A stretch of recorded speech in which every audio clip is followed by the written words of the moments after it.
Hey guys, it's another Gypsy Soul.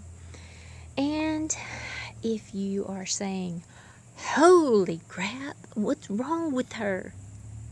I'll look over here at the camera.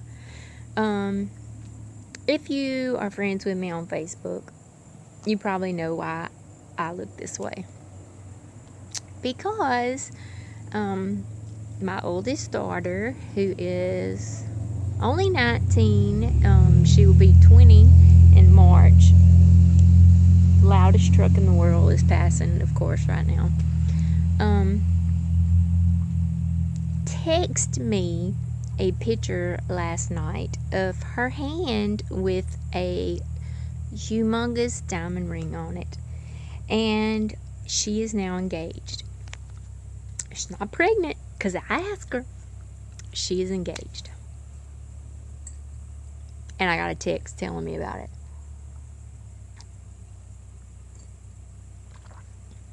So I am a Libra. October the 5th, by the way, my birthday. So I get really emotional. So I start bawling my eyes out. And I really can't tell you why I was crying, other than, because I love the guy that she's now, it makes me ill, engaged to. But, you know, she's my oldest child, and I feel like she's slipping through my fingers. If, I don't know if I can explain that right, but that's what it feels like. And it's sad to me. I'm happy for her, but I'm sad for me.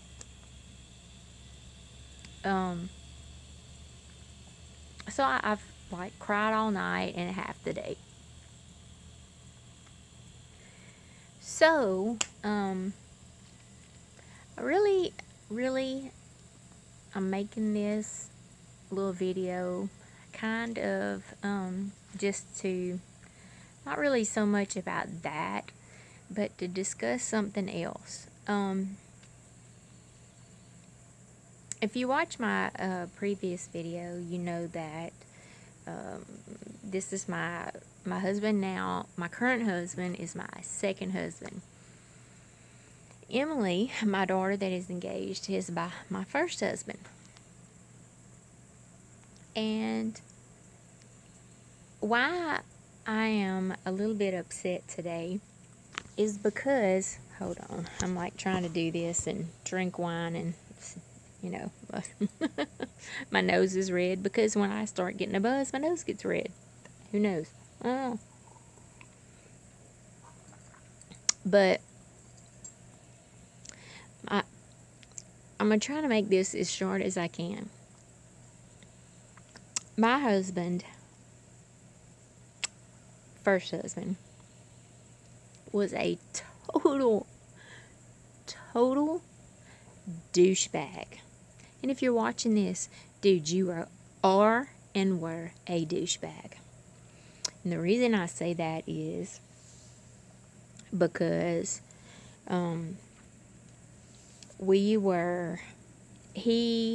let's see, 9 years older than me, I think. And he's a nice looking man. He is one of those people when just to put it this way, his nickname was Slick. I should have told me something.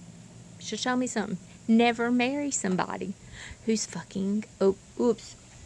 whose dang nickname is Slick, because I should tell you something. Now, I live in Louisiana. Louisiana doesn't have counties, it has parishes. And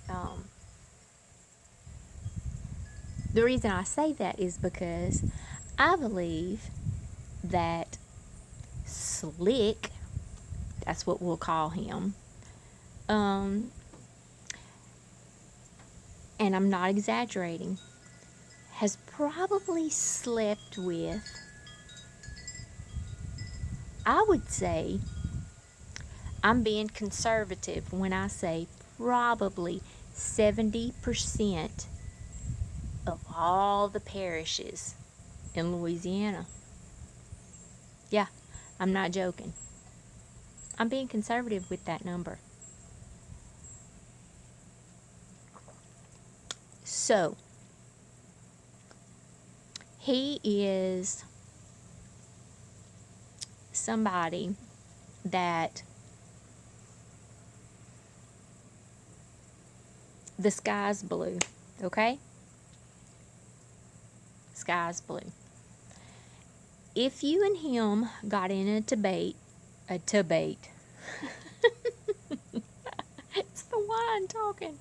If you and him got into a debate on whether the sky was blue or not, and you were steadfast, I know what blue is, and that freaking sky is blue. By the end of that debate, Slick could have you convinced that the sky is not blue. It is a shade of orange that you're just not aware of. And you would believe him. He's that good. Yes, he is that good. Now, Slick had been married before me. And so me and him was his second marriage, my first. And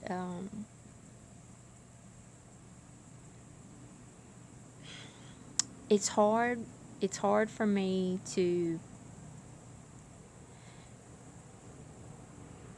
go into all the things. Like, I could make a 2-hour video on all the shit that he did. We dated for almost 3 years before we got married.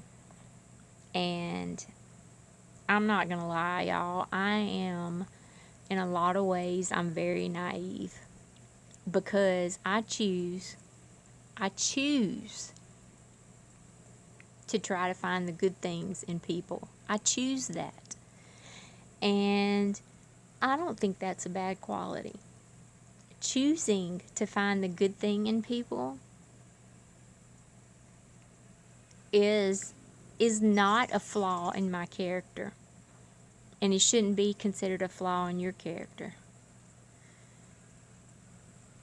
I think someone that looks for the bad and expects the bad and waits for the bad is a sad person. They've had a sad life, and they will continue to have a sad life if they continue upon that path. So my reason for going into that is, don't ever, no matter how bad it gets, choose to see the bad. Choose to see the good. Make that choice to find the good in someone. And yes, there will be times that you will get hurt. Prime example, I was left with a almost 2-week-old baby, my first child. I had a C-section. Couldn't take care of myself, much less a brand new baby, because I was so depressed, because Slick told me at It was like I had gotten out of the hospital. I came home. It was less than 2 weeks after she was born that he wanted a divorce. He had moved his mother into our house, which was a 2-bedroom house that we were renting. He had taken down all our pictures, all our wedding pictures, the room that I had set up for my baby. He had boxed up all the baby stuff, and he had moved his mother in and made a bed for his mother, and his mother was living in his only child, the baby's bedroom. And so he tells me that he wants a divorce. I can only tell you that the way I felt at that time, the only way I can describe it is that day that happened, that he told me that, it was like being underwater. If you've ever gone underwater and you hear people talking that are above, out of the water, and it's like muffled. You can hear them talking, but you don't know what, you can't really, know what they're saying because it's muffled. That's what it was like. I walked around like in shock when I found this out. And it took me a long time to get over that. But I still choose to see the good things, to try to see the good things. And the good things out of that shit pot marriage is my daughter.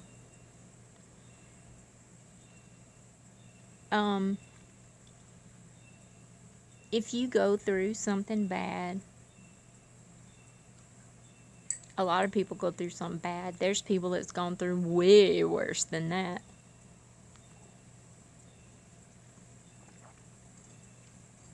I say this to you. Never, ever give up on love. Never. I love my husband now with all my heart. If I would have gave up on love after that, I wouldn't be with the man I'm with now.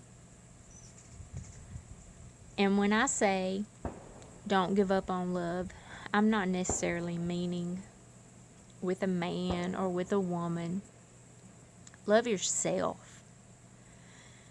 Fall in love with yourself again. I had to do it. I had to fall in love all over again with myself because I hated who I had become. Fall in love with a new book, a new friend. Fall in love with a new religion. I fell in love with paganism and the craft.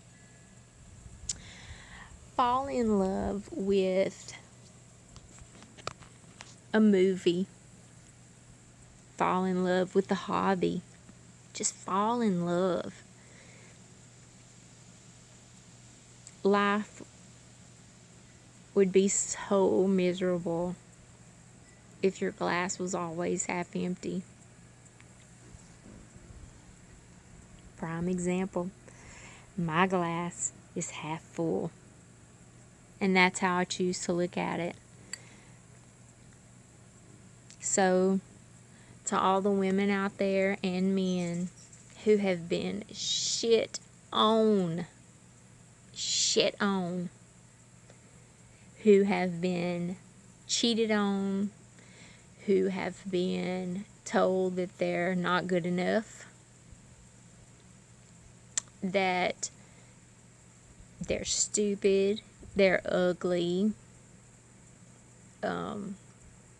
anything negative, absolutely anything negative, I promise you, your glass is half full. Believe me, your glass is half full. I love you guys. And that's not the wine talking. I seriously love you guys.